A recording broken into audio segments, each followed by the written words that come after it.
আপনজনদের ভালোবেসে মন থেকে তাদের জন্য কোনো কিছু তৈরি করলে সেটা যদি তারা তৃপ্তি সহকারে না খেতে পারে তাহলে নিজের কাছে অনেকটা খারাপ লাগে। আমি বাড়িতে আসার পর থেকে যতবার আপনাদের ভাই আমাদের বাড়িতে আসছে ততদিনই আমি ও আসার আগে ওর পছন্দের খাবারটাই তৈরি করে রেখে দিই যাতে ও এসে খেতে পারে। কিন্তু দুঃখের বিষয় ও আসে 1-2 দিনের জন্য বা একদিনের জন্য, তো এসে দেখা যায় ওই দিনটা ও ঘুমিয়েই পার করে দেয়। ঠিকমতো দুপুর এবং রাত্রে কিংবা সকালের খাবারটাই ও খায় না, বাড়তি খাবারগুলো ও কখন খাবে। মাঝে মধ্যে খুব রাগ হয়, অনেক কিছুই ইচ্ছে থাকা সত্ত্বেও অনেক সময় অনেক কিছু ওকে খাওয়াতে পারি না, কিংবা রান্না করার পরও ও ঠিক মতো খায় না, পরবর্তীতে ওইটা দেখা যায় আমরাই খেয়ে ফেলি। যাই হোক, এখানে আপনাদের ভাইয়াকে আমি সন্ধ্যার নাস্তা দিচ্ছিলাম, তো পায়েসটা রান্না করে রেখেছিলাম সেটা দিচ্ছি, পুটিং আর হচ্ছে সবেদা। এতটুকু নাস্তা সে সবটা পুরো খেতে পারেনি, সব থেকে একটু একটু করে খাইছে, শুধু পুটিংটাই পুরোপুরি খাইছে। তরমুজ রসমালাই ছিল, সেগুলো অনেক রিকোয়েস্ট করার পর শুধু রসমালাইটাই খাইছে, তরমুজ আর খাইনি। তো যাই হোক, এটা হচ্ছে পরদিন সকালবেলা। ঘুম থেকে সকালবেলা উঠে ঘর থেকে বের হওয়ার সময় হাতে করে হাঁস মুরগির জন্য খাবার নিয়ে বের হতে হয়। তো আজকে সেম কাজটাই আমি করছি, প্রতিদিন মা করে। প্রতিদিনের মতো সকাল 7টা বাজে ছোট ছেলের সাথে সাথে আমারও ঘুম থেকে উঠতে হয়, তো ও পরবর্তীতে ঘুমিয়ে যায়। প্রতিদিন ঘুমালেও আজকে আর আমি ঘুমাইনি, ভাবতেছি আজকে আর ঘুমাবো না, একেবারে দুপুরের দিক দিয়ে একটু ঘুমাবো, যেহেতু আপনাদের ভাইয়া বাসায় আছে, ওর জন্য সবকিছু আমার রেডি করতে হবে। এর জন্য আমি এখানে ধান দিয়ে এর ভিতরে একটু পানি দিয়ে তারপর হচ্ছে আমি হাঁসগুলোরে ছেড়ে দিব।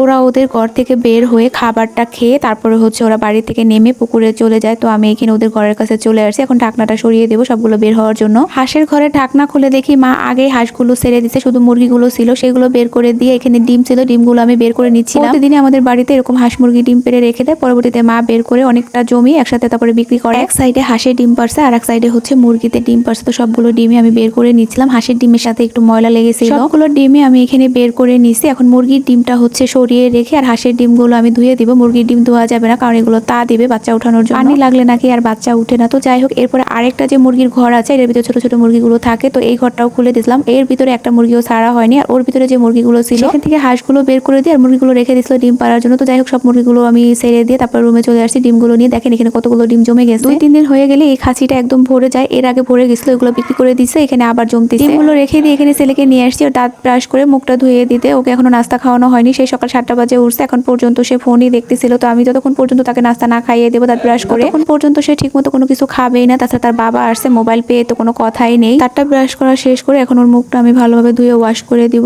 এরপরে হচ্ছে আমি ফ্রেশ হয়ে আমরা মা ছেলে মিলে নাস্তা করবো। ছোট ছেলেটা এখনো ঘুমাচ্ছে, ওর জন্য ঠিকই সকাল ভোরবেলা আমার ঘুম ভেঙে যায়, কিন্তু ও ঘুমিয়ে যায়, পরবর্তীতে আমি আর ঘুমাতে পারি না। তো এরপরে হচ্ছে আমরা দুনো মা ছেলে মিলে ফ্রেশ হয়ে চলে আসছি নাস্তা বানানোর জন্য। কালকে আপনাদের ভাইয়া হচ্ছে আসার সময় বড় ছেলের জন্য কিছু খাবারের আইটেম নিয়ে আসছিল, তো ওইগুলো ওইভাবেই রয়ে গেছিল, আমি আর দেখিনি। আজকে হচ্ছে এক একে বের করে নিচ্ছিলাম কি নিয়ে আসছে দেখি। সে যখনই আসে না কেন তার বড় ছেলে এবং ছোট ছেলের জন্য আগে খাবার দাবার কিনে তারপরে হচ্ছে আমাদের জন্য টুকটাক কিছু নিয়ে আসে। তো যাই হোক, এই যে ছেলের জন্য খাবার নিয়ে আসে সবকিছু আমি এখানে বের করে নিয়েছি। এই খাবারগুলো আমাদের এখানে পাওয়া যায় না, আমার ছেলেটা অনেক পছন্দ করে, এগুলো আনার জন্য টাউনে যেতে হয়। সময় আসলে টাউনে আমাদের যাওয়া হয় না, বিশেষ কোনো কাজ থাকলে ওই সময় গেলে নিয়ে আসা হয়। তাছাড়া আমার ভাগিনা যখন ওখানে কাজে যায় তখনই মূলত টুকটাক নিয়ে আসায়, আর বাকি সময় ওর বাবাই কিনে দিয়ে যায়। কেতলিতে পানি গরমই ছিল, তো গরম পানি দিয়ে হচ্ছে আমি এখানে চা জাল দিয়ে নিচ্ছি গ্যাসের চুলা, কারণ দুধ চা বানাবো। কেতলির ভিতরে চাটা আমার তেমন পছন্দ হয় না, একটু পানসে লাগে, যার কারণে আমি আলাদাভাবে পানিটা জাল করে তারপরে হচ্ছে চা বানাই। আর ডিপ্লোমা দুধ দিয়ে জাল করে তারপরে একটু কড়া লিগার দিয়ে আমি একটু দুধ চাটা খেতে অনেক পছন্দ করি। সবসময় খাই না, মাঝে মধ্যে যখন খাই ঠিক এইভাবেই বানিয়ে খাই। চাটা বানানো শেষ, সবার জন্য হচ্ছে আমি মগের ভিতরে ঢেলে নিচ্ছিলাম। আমি আমার মেজো পর আমার ভাগ্নি মিলে খাবো। সাথে আপনাদের ভাইয়া যে খাবারগুলো আনছিল এখান থেকে টোস্টগুলো নিয়ে নিছে, বাকি খাবারগুলো রেখে দিছি। তো এখানে আমরা সবাই মিলে বসে গেছি নাস্তা করার জন্য। সকাল সেই 6:30 বাজে উঠছি, এখন 8:30-এর মতো বেজে এই পর্যন্ত কিছুই খাইনি, প্রচুর পরিমাণে ক্ষুধা লেগে গেছে। বড় ছেলেটা এখন পর্যন্ত হাত দিয়ে একটু খাওয়া শিখে না, অনেকবার ট্রাই করি কিন্তু ও খেতে চায় না। তো যাই হোক, এরপরে খাওয়া দাওয়া শেষ করে আমি চলে আসছি একটু ছাদে কিছু কাপড় চোপড় রোদ দেওয়ার জন্য। এসে দেখি মা অলরেডি বাবুর সব কাঁথা কাপড় ধুয়ে রোদ দিয়ে গেছে, আর অনেক কিছু রোদ দেওয়া ছিল, তো আমাদের কাপড় চোপড়গুলো আমরা রোদ দিয়ে দিচ্ছিলাম। কেউ আকাশটা খুব ভারী হয়ে আছে, কোনো রোদ্রু নাই, একটু মেঘলা মেঘলা ভাব,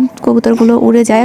এতদিন ধরে আমি বাড়িতে আসছি, এখন পর্যন্ত আমাকে দেখলে এগুলো উড়ে যায়, ভয়তে কাছে যাওয়া যায় না। কাপড়গুলো রোদ দিয়ে আমি একটু হাঁটাহাঁটি করতেছিলাম, তো কবুতরের ঘরের কাছে এসে দেখি 2-1টা কবুতর আছে, আর বাকি সবগুলো বের হয়ে গেছে, আর আছে ছোট ছোট বাচ্চারা। এই কবুতরগুলো আমার ভাইয়ের অনেক শখের কবুতর, ও ক্লাস 6-এ থাকতে কবুতর পালন করে। বিদেশ থেকে 8 বছর পরে আসার পরে আবার নতুন করে ওদের ঘর বানিয়ে কবুতর কিনে দিয়ে গেছে, আগের গুলো চুরি হয়ে গেছে, সেই জন্য ও আবার ছাদের উপরে ঘর বানিয়ে যাওয়ার আগে কবুতর কিনে দিয়ে গেছে। তো আব্বা উঠানে হাঁটাহাঁটি করতেছিল আর মা রান্না করে কাজ করতেছে। আজকে সকালবেলা ঘুম থেকে উঠে পুরো বাড়িটা আমি একদম ঝাড়ু দিয়ে পরিষ্কার করছি। তারপরে অনেকগুলো থালাবাটি জমি ছিল, সেইগুলো ধুয়ে একটু মাকে হেল্প করে দিলাম, তা না হলে মার একা কষ্ট হয়ে যাবে। আর আমার আপুর তো ঠান্ডার সমস্যা, বেশি সকালবেলা পানি ধরতে পারে না। বেশি মানুষ যে জায়গায় থাকে সেই জায়গায় বেশি কাজকর্ম থাকবে, এইটাই স্বাভাবিক। কবুতরের ঘরের ভিতরে প্রায় রুমের ভিতরেই হচ্ছে ছোট ছোট বাচ্চা তুলছে আমাদের কবুতরের। মাশাআল্লাহ, কবুতর তো প্রতি মাসে মাসে বাচ্চা দেয়, এইবারকার যতগুলো বাচ্চা দিছে সবগুলোই রয়ে গেছে। এরকম করে কবুতরগুলো বাচ্চা দিলে বেশি দিন সময় লাগবে না পুরো ঘরটা ভরে যাওয়ার জন্য, আর অতিরিক্ত কবুতর হলে দেখতেও ভালো লাগে। তো যাই হোক, এই ছিল আমার ছোট্ট একটা ভিডিও। সবাই কেমন লাগলো কমেন্টে জানাবেন, ভালো থাকবেন। আজকের ভিডিওটা এই পর্যন্ত, আল্লাহ হাফেজ।